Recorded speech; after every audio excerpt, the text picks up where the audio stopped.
వేల సంఖ్యలో నిమజ్జనానికి తరలి వెళ్తున్న గణనాథులతో హైదరాబాద్ అంతా కూడా కోలాహలంగా మారింది. మరింత సమాచారాన్ని మా ప్రతినిధి లివిల్ మనకి లైవ్ లో అందిస్తారు. లివిల్, ఎట్లా కొనసాగుతుంది నిమజ్జనం? స్వేచ్ఛ ఇవాళ ఉదయం 5 గంటలకే హైదరాబాద్ గణనాథుడు తన తల్లి అయిన గంగమ్మ ఒడిలోకి వడివడిగా అడుగులేస్తూ 12 గంటల ప్రాంతంలో తన తల్లి అయిన గంగమ్మ ఒడిలో నిమజ్జనమయ్యారు. అనంతరం బాలాపూర్ గణనాథుడు సైతం కొద్దిసేపటి క్రితమే ట్యాంక్ బండ్లో నిమజ్జనం చేసినట్లు మనకు సమాచారం అందుతుంది. దాదాపు ఇప్పటికే గణనాథులంతా కూడా తన తల్లి అయిన గంగమ్మ ఒడిలోకి చేరుకుంటున్న పరిస్థితి కనిపిస్తుంది.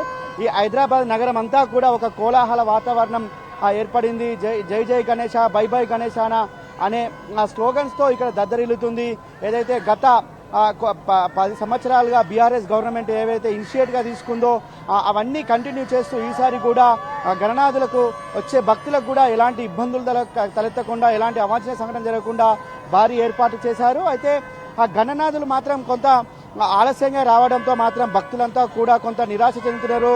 మేము గణనాథులను చూసేందుకు వచ్చాం, చాలా గణనాథులు మెల్లమెల్లగా వస్తున్నాయని చెప్పేసి కూడా కొంత నిరాశ చెందుతున్న పరిస్థితి కనిపిస్తుంది. అయితే ఎలాంటి ఇబ్బందులు తలెత్తకుండా శాంతియుతంగా గణనాథులను తరలించే భక్తులంతా కూడా కోలాహలంగా కనిపిస్తుంది. పెద్ద ఎత్తున భక్తులు అంతా ఇక్కడ చేరుకుంటున్న పరిస్థితి కనిపిస్తుంది. ఉదయం నుండి కూడా ఈ హైదరాబాద్ నగరం అంతా ఒక ఆధ్యాత్మిక శోభను సంతరించుకుందని చెప్పుకోవచ్చు.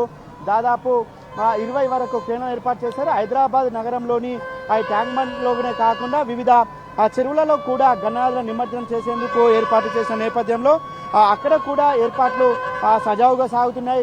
ఇటు బాలాపూర్ లడ్డు వేలం అయిపోయింది. వేలం తర్వాత గణనాథుడు చార్మినార్ మీదుగా మోహన్జాయ్ మార్కెట్, సెక్రటరీ ఫ్లైఓవర్, ఇటు tank bund necklace tank bund పైన ఉన్న ట్రైన్ నెంబర్ 12 వద్ద నిమజ్జనం చేశారు. దీంతో హైదరాబాద్లోని సగం నిమజ్జనం అయిపోయిందనుకోవచ్చు. ఎందుకంటే ఖైరతాబాద్, బాలాపూర్ 2 గణనాథులే హైదరాబాద్ నగరానికి ఒక బాగా ప్రేరేపితం చేస్తాయి. భక్తులంతా కూడా వాటి కోసమే ఎక్కువగా వస్తారు. ఆ 2 కూడా నిమజ్జనం పూర్తయిన నేపథ్యంలో ఇటు పోలీసులు కావచ్చు, ఇతర శాఖల అధికారులంతా కూడా కొంత ఊపిరి పీల్చుకున్నారు.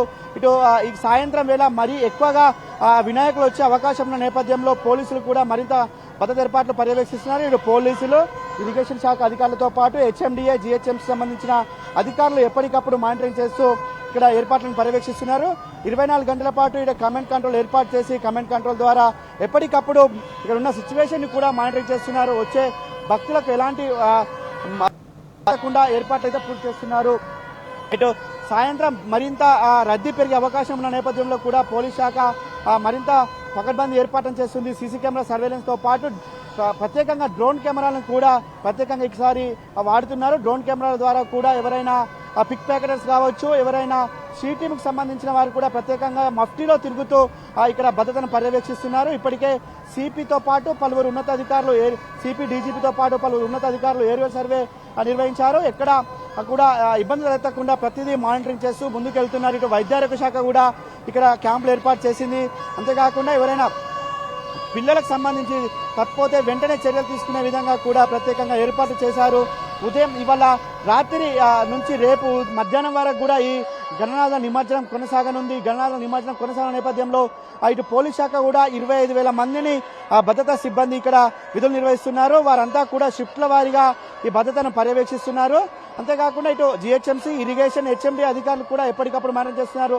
ఇక్కడ ఏదైతే నిమజ్జనం చేసిన వినాయకుల వ్యర్థాలు ఉంటాయో ఆ వ్యర్థాలను కూడా ఎప్పటికప్పుడు తీసే ప్రక్రియ కూడా సజావుగా కొనసాగుతుంది. వాటికి కూడా అంటే ఎక్కువ ఇబ్బంది ఎప్పటికప్పుడు చెత్తను తొలగించే ప్రయత్నాలు కూడా ఇక్కడ హెచ్ఎండిఏతో పాటు జిహెచ్ఎంసీ అధికారులు చేపడుతున్నారు. అయితే వినాయకులు అంటే గత సంవత్సరంతో పోలిస్తే ఈసారి గణనాథులు కొంత మెల్లగా వస్తున్నారని చెప్పేసి కూడా భక్తులు చెప్తున్నారు. అంటే పోలీసులు కావాలని ఆపుతున్నారా, లేదంటే భక్తులే మెల్లగా తీసుకొస్తున్నారా అనేది కూడా కొంత చర్చ జరుగుతుంది. అయితే సాయంత్రం తర్వాత అంటే ఇంకో గంట తర్వాత 6 గంటల తర్వాత ఈ ఫ్లోటింగ్ మరింత పెరిగే అవకాశం ఉన్నట్టు కూడా మనకు అధికారులు చెప్తున్నారు. దాదాపు 20 నుంచి 30,000 పైచీలకు విగ్రహాలు ఇంకా నిమజ్జనం చేయాల్సిందని చెప్పేసి సిపి కొద్దిసేపటి క్రితమే మీడియా సమావేశంలో చెప్పారు.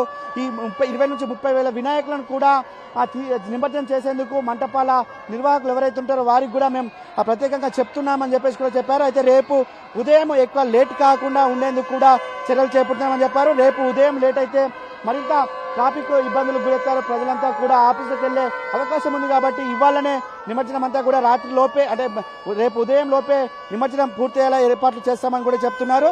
ఈ నిమజ్జన ఏర్పాట్లు మాత్రం చురుగ్గా సాగుతున్నాయని చెప్పుకోవచ్చు. ఎక్కడెక్కడ క్రేన్లు ఏర్పాటు చేశారు, ఆ క్రేన్లతో పాటు ఇట్లా ఈ పాండ్స్ కూడా ఏర్పాటు చేశారు. ఆ బేబీ పాండ్స్ లో కూడా వినాయక నిమజ్జనాలు కొనసాగుతున్నాయి. మట్టి వినాయకులను ప్రత్యేకంగా, చిన్న చిన్న వినాయకులను ప్రత్యేకంగా పాండ్స్ ఏర్పాటు చేసి అక్కడ కూడా నిమజ్జనం ఏర్పాటు చేస్తున్నారు. ఇక్కడ ఒక సందడి వాతావరణం నెలకొంది. సెక్రటరేట్ ఫ్లైఓవర్ నుంచి ఇటు ట్యాంక్ బండ్, అటు మయంజాయ్ మార్కెట్, ఇటు ఖైరతాబాద్ చౌరస్తాతో పాటు ఇటు లక్కడి కప్పుల వరకు అంతా కూడా ఒక కోలాహల వాతావరణం మీద నెలకొంది. జై జై గణేష, బై బై గణేష నినాలతో మారుమోగుతుంది. మల్లిరా గణేష అని చెప్పేసి కూడా భక్తులంతా కూడా గణనాథుని వేడుకుంటున్నారు. అంతేకాకుండా ఇక్కడ ఖైరతాబాద్ వినాయకుడు 12:30 మధ్య ప్రాంతంలో ఆ నిమజ్జనమైన నేపథ్యంలో ఆ నిమజ్జనమైన ప్రాంతాన్ని కూడా భక్తులంతా వచ్చి చూసుకొని వారి కోరికలు కోరుకున్న పరిస్థితి మనకు తాజాగా కనిపిస్తుంది. అయితే ఈ నిమజ్జనం మాత్రం మరో గంట సేపటి తర్వాత మరింత పెరిగే అవకాశం అయితే మనకు స్పష్టంగా కనిపిస్తుంది. అయితే పోలీస్ శాఖ, ఇటు హెచ్ఎండిఏ, జిహెచ్ఎంసీ అన్ని శాఖల సమన్వయంతో ఎలాంటి ఇబ్బందులు తలెత్తకుండా నిమజ్జన ఏర్పాట్లను పర్యవేక్షిస్తున్నారు. ఏదేమైనప్పటికీ నిమజ్జనం అనేది రేపు ఉదయం వరకు కూడా కొనసాగనుంది. స్వేచ్ఛ.